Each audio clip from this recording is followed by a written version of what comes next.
बाप की।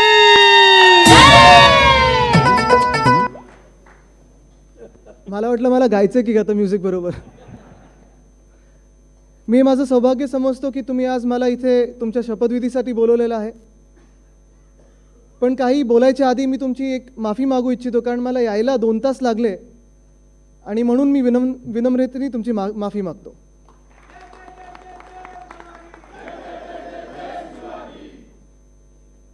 अर्थात तुम्ही घोषणा देताय युवा शक्ती राष्ट्रशक्ती. खरं युवा शक्ती ही राष्ट्रभक्ती पण आहे.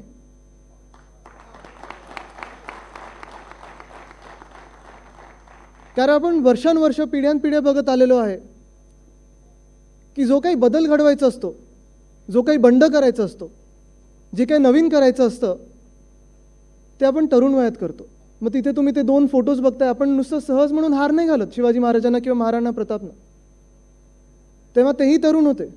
मला वाटतं शिवाजी महाराज 16व्या वर्षी लढायला लागले, महाराणा प्रतापही असेच तरुण असताना. आणि मग खरं म्हणजे ते कुठेही मदत मागायला नव्हते गेले, त्यांनी स्वतःहून बंड केलं. आणि तुम्ही विचार करा कोणाच्या विरुद्ध लढत होते. मोगल. काय साम्राज्य होतं त्यांचं.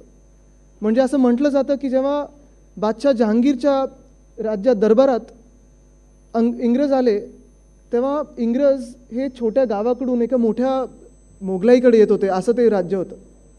कोणी मोगलांसमोर मोठं नव्हतं. आणि मग त्यांना झुकवणारे भगवा झेंडा हातात घेऊन हे 2 दैवी शक्ती आपल्या समोर, आपण त्यांची आज पूजा केलेली आहे. त्यांची प्रेरणा आपण घेऊन पुढे चाललेलो. तुम्हाला सगळ्यांना मी शुभेच्छा द्यायला आलेलोच आहे. मी काय मार्गदर्शन करू नाही शकत, कारण मी 25 वर्षाचा आहे. मी काही केस अजून काळे आहेत आणि अजून खूप काय काय करायचं आहे. पण खरोखर तुम्हाला एक सांगतो की शिवसेना म्हणजे समाजसेवा, आणि राजकारणातूनही समाजसेवा हे आम्हाला बाळासाहेबांनी शिकवलेलं आहे. मध्ये मी एकदा युवासेनेचं शिबिर होतं अलिबागमध्ये 2013 मध्ये, आणि तेव्हा मी एक नवा नारा दिलेला की 100% राजकारण म्हणजेच 100% समाजकारण. काही लोकांनी त्यावेळी मीडियानी ते उचलून घेतलेलं की अरे ह्यांनी काय पूर्ण शिवसेनेचा नाराच बदलून टाकला, कारण शिवसेनेचा नारा म्हणजे 80% समाजकारण 20% राजकारण होतं. पण मला हे लोकांमध्ये ओळखून द्यायचं होतं की जेव्हा जेव्हा शिवसेना सत्तेत होती, सत्तेत असो किंवा नसो, शिवसेनेसाठी किंवा युवासेनेसाठी राजकारण म्हणजेच समाजकारण होतं. कारण सत्तेतून जे काही आपण करून दाखवतो ते तुमच्या समोर आहे. कालच मी गेलेलो नंदुरबारमध्ये. सुनीलजी, तुम्हाला खात्री नाही होणार, नंदुरबार म्हणजे कुठच्या कुठे होते, महाराष्ट्र, गुजरात आणि मध्य प्रदेशच्या बॉर्डरवर आहे, नर्मदाच्या काठी. किती लोक इथून गेलेत तिथे आपण बघितलं असेल. तिथे आपण सहज आता कुठेही गेलो जगभरात तरी एक हाऊस असते आपल्याकडे की फोनवर नेटवर्क कोणाचं येतं. इथे वोडाफोनचं येते, आयडियाचं येतं, एअरटेलचं येतं, कोण चांगले आपल्यात चर्चा चालू होते. बरोबर ना?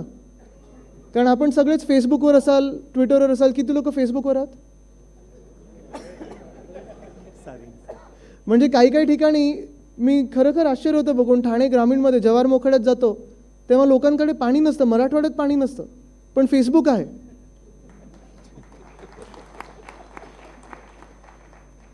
पण तिथे मी गेलो असताना बघितलं फोनवर नेटवर्कही नव्हतं. रस्ते, मी एका गावाकडे गेलेलो भुशा म्हणून, अक्षरशः नदीच्या काठी ते गाव. आणि गाव म्हणायला गाव आहे, पण कुठे 5 किलोमीटर एक पहिलं गाव घर तर दुसरे 3 किलोमीटर दुसरं घर.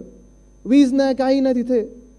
आणि तिथे लँड केल्यानंतर, अर्थात रस्ते नसल्यामुळे मी हेलिकॉप्टरनी गेलो, पण तिथे मला अभिमान वाटतो की आपले जे आरोग्यमंत्री आहेत डॉक्टर सावंत, त्यांच्यामुळे आम्ही तिथे बोट ॲम्ब्युलन्स चालू केले. तिथे आधी बॅम्ब्युलन्स असायची, आता बोट ॲम्ब्युलन्स केले. बॅम्ब्युलन्स म्हणजे कोणाला काही बरं नसलं की बांबूवर टाकायचं आणि त्याला 3-4 तास पळत पळत पळत पळत पालखीसारखं कुठच्या तरी जवळच्या दवाखान्यात आणायचं. पण आज ते बोटीच्या ॲम्ब्युलन्समुळे 20 मिनिटात कुठच्याही जवळच्या दवाखान्यात पोहोचू शकतो. हे कालपासून आपण सुरू केलं. तसंच कालच मी ऐकलं तिथे नंदुरबारमध्ये टेलिमेडिसिन, अर्थात तिथे टेलिफोनवरनं चालतं. लवकरच आपण सॅटेलाईटवरनं कनेक्ट करतोय पूर्ण महाराष्ट्रात. ही उद्योजींची संकल्पना आहे. काल तिथे मी ऐकलं 4000पेक्षा जास्ती पेशंटना आपण मुंबईत सेकंड रेफरन्स आणला आणि चांगली सुविधा पोचवू शकतो सॅटेलाईटवरनं. ही जी समाजसेवा करतोय आपण, रवि जी, आपने जब स्वागत स्वीकारा यहाँ, तब हम सब खड़े रहे और आपने कहा प्लीज़ सिट। लेकिन हम बैठ नहीं सकते क्योंकि हमें बाला साहब ने सिखाया है कि जो समाज सेवा करता है उसकी आदर करो और उसकी प्रशंसा करो।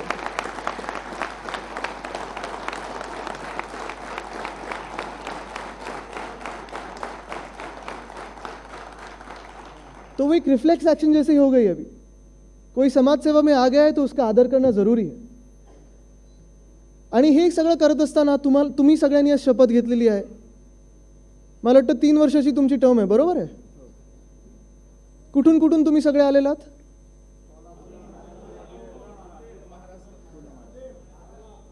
जालना, नांदेड, लातूर, धुळे, जिथून जिथून मी ऐकतो तिथे काही ना काहीतरी आपलं चालूच आहे। काल मी नंदुरबारमध्ये गेलो, तिथे वीज नाही, दवाखाने नाहीत, मराठवाड्यात गेलो पाणी नाही, दुष्काळ आहे, कुठे गारपीट होते। आणि मग खरं तर तुमचे अर्धे चेहरे बघून मला आत्ता कळलं तुम्ही मारवाडी समाजचे आहात, नाही तर पहिलं मी शिवसैनिक म्हणूनच ओळखतो तुम्हाला।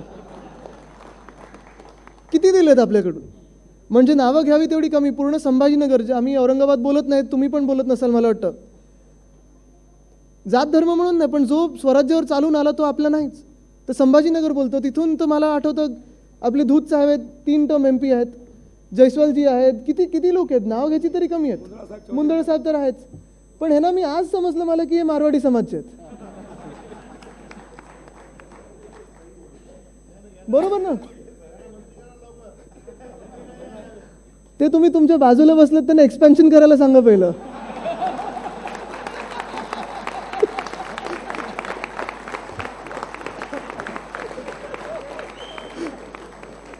पुरोहित अंकल कैसे? नाही नाही नाही, जे राजजी बसलेत तुमच्या बाजूला त्यांचा सरकारमध्ये दबाव आहे, त्यांना सांगा एक्सपेन्शन करायला, बरोबर ना? पण सेनेत कधी जातपात धर्म बघितला नाही आपण। जो शिवसैनिक आहे, जो समाजकारण करतो तो शिवसैनिक आहे। आणि हेच घेऊन पुढे चालत असताना आम्ही तुम्हाला खरंच शुभेच्छा द्यायला आलोय। अर्थात 2-3 गोष्टी सांगायला आलोय, कारण हे आम्ही युवासेनेत पाळतो। पहिली गोष्ट म्हणजे तुम्ही आज शपथ घेतली, मला खरोखर तुम्ही सांगा तुम्ही जे करायला चाललात पुढे समाजसेवा, त्याला तुमची आवड आहे की तुम्ही पद घ्यायला चाललात म्हणून करताय? नक्की ना? कारण तुम्हाला जर आवड नसेल तर तुम्हाला सांगतो तुम्हाला 2 दिवसात कंटाळा येईल। समाजसेवा अशी गोष्ट आहे, कधी कुठच्या पदाची भीक न बाळगून आपण हे समाजसेवा करत असतो। कितीतरी युवा सैनिक असे आहेत जे कुठे कुठे फिरत असतात, शिवसैनिक असे आहेत जे पायी फिरलेले आहेत। मी तुम्हाला सांगतो की आज गेले 2-3 वर्ष तर मी पूर्ण मराठवाड्यात फिरतोय। आजपर्यंत आपण 30,000 शेतकऱ्यांना मदत केली, पण कुठेही जो माणूस खरा शिवसैनिक गावापर्यंत पोहोचतो कधीही त्यांनी तिकीट किंवा पदाची अपेक्षा केली नाही। ही समाजसेवा आहे। आणि हे करत असताना तुम्हाला रोज तुम्ही उठाल, सकाळी उठाल, डोळे उघडाल, तेव्हा तुम्ही कोण आहात ह्याची आवड असली पाहिजे, तरच तुम्ही पुढे जाऊ शकता। नाहीतर चला अरे काम आलंय, काल एवढे पेपर आले, त्या साईन करायचे, तेवढं करायचं, कंटाळा आला की तुमच्याकडून समाजसेवा होणार नाही। म्हणून तुम्ही जे कोण आहात त्याची तुम्हाला आवड असली पाहिजे। तुम्ही स्वतःला आवडलं पाहिजेत की अरे मी आज हे म्हणून उठणार आहे, आज मी जर उठतोय तर मी आज आदित्य म्हणून उठतो आणि माझ्याकडून काल एवढी कामं झाली ह्याचा मला अभिमान आहे आणि पुढे मला ह्या आजच्या दिवसात कामं करायची। तुम्ही जेव्हा रात्री झोपायला जाल, डोळे बंद कराल, तेव्हा खूप वेळा आपण समाजसेवेत असताना झोप येत नाही, कारण अरे ही कामं केलेली आहेत, मी ही कामं करायची आहेत। आणि जो झोप आणते ती जी झालेली कामं आहेत त्याचा जो एक सॅटिस्फॅक्शन असतं ना, ती तुम्हाला चांगली झोप आणू शकेल। ती कामं करा। दुसरी गोष्ट म्हणजे मला एका घरी धर्मगुरू आलेले, वेगळ्या धर्माचे होते, पण त्यांनी मला 2 चांगल्या गोष्टी सांगितल्या। पहिली गोष्ट म्हणजे तुम्हाला ही गोष्टच सांगतो, म्हणजे एक व्यापारी असतो आणि त्याची 2 मुलं असतात। बूट बनवणारा तो व्यापारी असतो, त्याची 2 मुलं असतात। तो त्या दोन्ही मुलांना एका देशात पाठवतो, एकदम मागासलेला देश असतो, तिथे कोणी चप्पल घालत नाही, बूट घालत नाही। तो सांगतो अरे जरा जाऊन बघून या की तिथे काय फायदा आहे, जाऊन आपण तिथे व्यापार करू शकतो की नाही, म्हणजे काय सुविधा आहेत, सोयी आहेत का। तर दोघेही मुलं जातात, 1 महिना पायी फिरतात सगळीकडे आणि परत येतात। आणि दोघेही बाबांना रिपोर्ट देतात की बाबा, पहिला मुलगा सांगतो बाबा तिथे आपण धंदा करूच नाही शकत, कारण तिथे पायात कोणी चपला घालतच नाही, कसं करणार धंदा, आपण जाऊन विकणार तरी काय। आणि दुसरा मुलगा जो असतो तो सांगतो बाबा तिथे आपण व्यापार खूप चांगला करू शकतो, कारण तिथे पायात चपला घालायला नाही आहेत, आपण तिथे सगळ्यांना चपला देऊ शकतो। तसंच समाजसेवेचं आहे। तुम्ही जेव्हा जेव्हा फिरत असाल, तुम्ही बघत असाल कुठे दवाखाने नसतील, कुठे वीज नसेल, कुठे रस्ताही नसेल. खूप वेळा कार्यकर्ता असं असतो की जाऊन अरे इथे काहीतरी चांगलं केलं पाहिजे, आपण आपल्या आमदारांना आणू, खासदाराला खेचून आणू आणि काहीतरी इथे दवाखाना केला पाहिजे. आणि दुसरा असा विचार करणार असतो, अरे इथे काहीच नाही आहे, इथे दवाखानाच नाही तर इथे पोलिओचा डोस कसा देणार, इथे दवाखानाच नाही तर इंजेक्शन कोण देणार. तुम्ही विचार केला पाहिजे की तुम्ही कुठच्या बाजूला उभे आहात. तुम्ही दवाखाना तिथे नेणार की हातपाय पसरून तुम्ही विसरून जाणार. दवाखाना नेणार ना, हे तुमच्यात तुम्ही बनवलं पाहिजे. दुसरी अजून एक गोष्ट अशी आहे की समाजसेवा जी असते ती गावागावात जेव्हा जाता तुम्ही, तेव्हा गल्ली गल्लीतला जो आवाज आहे तो ऐकणं गरजेचं आहे. कारण अशीच एक दुसरी गोष्ट तुम्हाला सांगतो, कदाचित पटेल न पटेल मला माहीत नाही, पण एक राजा असतो आणि त्याचा मुलगा तो प्रिन्स असतो, जो त्याला पुढच्या आठवड्यात राजा बनवणार असतो. राजा स्वतःची गादी सोडून जंगलात जाणार असतो. तो राजा खूप मोठा असतो, त्याचं नाव खूप सगळीकडे पसरलेलं आहे, खूप फेमस त्याला म्हणतात ना आपण की एकदम दानशूर राजा असतो. तो त्याच्या मुलाला सांगतो की जरा जाऊन बघू नये, जंगलात राहू नये आणि मला सांग तू काय काय ऐकलंस. तो जातो जंगलात. अर्थात प्रिन्स असल्यामुळे तो त्याला सांगतो की नाही, तू सगळं तुझं जे साम्राज्याचं जे कोण सैनिक घोडे असतील ते विसरून जा आणि एकटा जा जंगलात आणि फिरून ये. ठीक आहे, पहिल्या रात्री जातो, झोपतो तिथे जंगलात आणि तो सांगतो सकाळी उठून तू परत घरी आणि मला सांग राजमहालमध्ये की तू काय काय ऐकलंस. पहिल्या दिवशी तो झोपून सकाळी जेव्हा उठतो तेव्हा तो ऐकतो आणि घरी येतो आणि तो राजाला सांगतो, त्याचे वडील असतात त्याला सांगतो की बाबा मी आज सिंहाची दरकळी ऐकली, वाघाची दरकळी ऐकली, पक्षी काव काव करताना ऐकले, कोयल होती, कावळा होता, सगळे होते. तो बोलतो नाही, तुला जे ऐकायचं होतं ते तू अजून ऐकलेलं नाही आहेस, पुन्हा एकदा जातो आणि ऐकून ये काय ऐकायचं होतं. पुन्हा रात्रभर तो जंगलात काढतो, बघतो की नक्की बाबांना मला काय ऐकवायचं आहे ते बघूया. सकाळी झोपून सकाळी उठतो तेव्हा तो ऐकतो, तो बोलतो बाबा ते सगळं ऐकलंच मी, परत आज जे वारा सुटलेला त्याचा आवाज ऐकला, फांद्या एकामेकांना आपटत होत्या त्याचा आवाज ऐकला, पाऊस जोरात पडत होता त्याचा आवाज ऐकला. तर त्याचे वडील सांगतात तू अजून जे मला तुला ऐकवायचं ते ऐकलं नाहीस, पुन्हा एकदा जा आणि ऐकून ये काय ऐकायचं.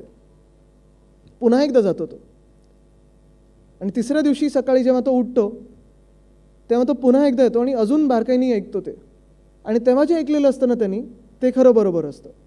तो त्याच्या वडिलांना सांगतो की आज जे दव पडलं मी, ज्याचा आवाज ऐकू येत नाही ते ऐकलं मी, जो सूर्य उगवतो त्याचा आवाज ऐकलं नाही ते ऐकलं मी, जे हळूवार वरतून ढग वाहून जातात ज्याचा आवाज ऐकू नाही येत ते ऐकलं मी. समाजसेवा अशी असते, जे समोर आपल्या खूप दिसतं ना त्याची सेवा खूप करणं एकदम सोपं असतं की अरे इथून ॲम्ब्युलन्स जात नाही, ह्याचा रस्ता उडून नाही ॲम्ब्युलन्स जाईल. पण जिथे ॲम्ब्युलन्स पोचली नसेल किंवा तुमची सेवा पोचली नसेल, ज्याला खरी गरज असेल, जो तुमच्याकडे येऊ नाही शकला असेल, तिथे पोचणं मला वाटतं खूप गरजेचं. आणि जर तुम्ही ते करून दाखवलं तर समाजात खूप फरक पडू शकेल. मी तुमचा जास्ती वेळ घेणार नाही कारण अजून खूप लोक बोलायचे आहेत, तुम्हालाही मला वाटतं कॉन्फरन्स पुढे न्यायची आहे. पण मला मगाशी बोलता बोलता कोणी तुम्ही भाषणात बोललात की मारवाडी युवा मंच हे बनणं खूप अद्भुत आहे, कारण नॉर्मली मारवाड्यांना व्यापाराबरोबर संबंध जोडला जातो, बरोबर आहे. पण मी कधी तसं बघितलं नाही आहे, कारण माझ्या जे ओळखीतले मारवाडी आहेत अर्थात शिवसैनिक म्हणून समाजसेवा करतच असतात, पण दोन खास जवळचे एक ओळखीचे आहेत, एक तर राकेश मेहताजी आणि दुसरे मोतीलाल ओसवाल. ते जितोचे अध्यक्ष आहेत आणि जितो म्हणजे जैन इंटरनॅशनल ट्रेड ऑर्गनायझेशन, म्हणजे व्यापारसाठीच बनलेलं आहे. पण त्याच्यातूनही जे ते समाजसेवा करतात ना ते खरंच बघण्यासारखं आहे. आणि म्हणून आपण सगळे जर घटक एकत्र आलो, ठीक आहे निवडणुका येतात जातात, राजकीय होऊ शकतं पण अराजकीय होऊ शकतं, तुम्ही कोणाला एन्डोर्समेंट देऊ शकता नाही देऊ शकत, ह्या सगळ्या 5 वर्षांमधल्या गोष्टी असतात. हल्ली सरकारं किती टिकतात किती टिकतील नाही, हमारा चलेगा राजीव, फिकर मत करो. पण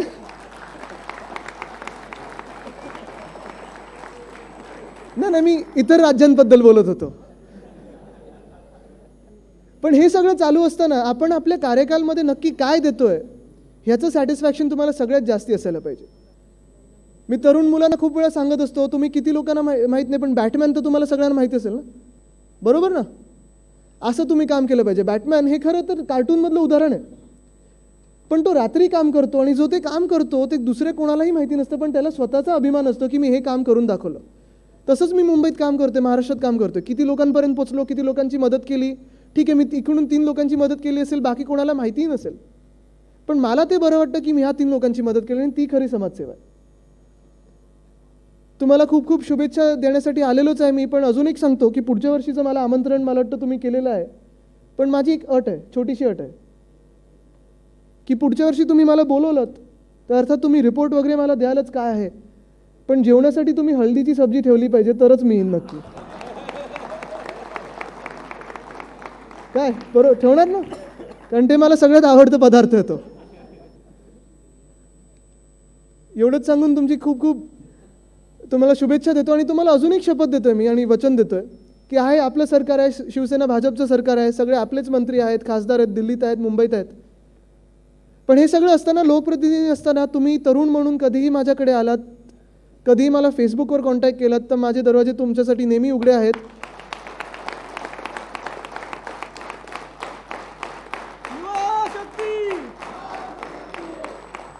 तुम्ही समाजसेवा तर करतातच आहे, पण तुम्हाला तुमच्या उद्योगात, व्यापारात, शिक्षणात जे काही तुम्ही स्वप्न असतील, तुमची स्वप्न कधी छोटी नसली पाहिजेत, मोठी गरुड झेप घेण्याची स्वप्न असली पाहिजेत. तुम्हाला शुभेच्छा देतो आणि एवढीच वचन देतो की कधीही तुम्हाला त्या कशात, आता आपल्याकडे जे जे पोर्टफोलिओज आहेत, इंडस्ट्रीज आहे, ट्रान्सपोर्ट आहे, एज्युकेशन, जे काही असेल, कधीही तुम्हाला मदत लागली तर शिवसेनेला हाक मारा, किंबहुना नुसतं शिवसेनेची आठवण करा किंवा माझी आठवण करा आणि मी तुमच्या दारी हजर राहीन. एवढंच वचन देऊन आपली रजा घेतो. जय हिंद, जय महाराष्ट्र, वंदे मातरम.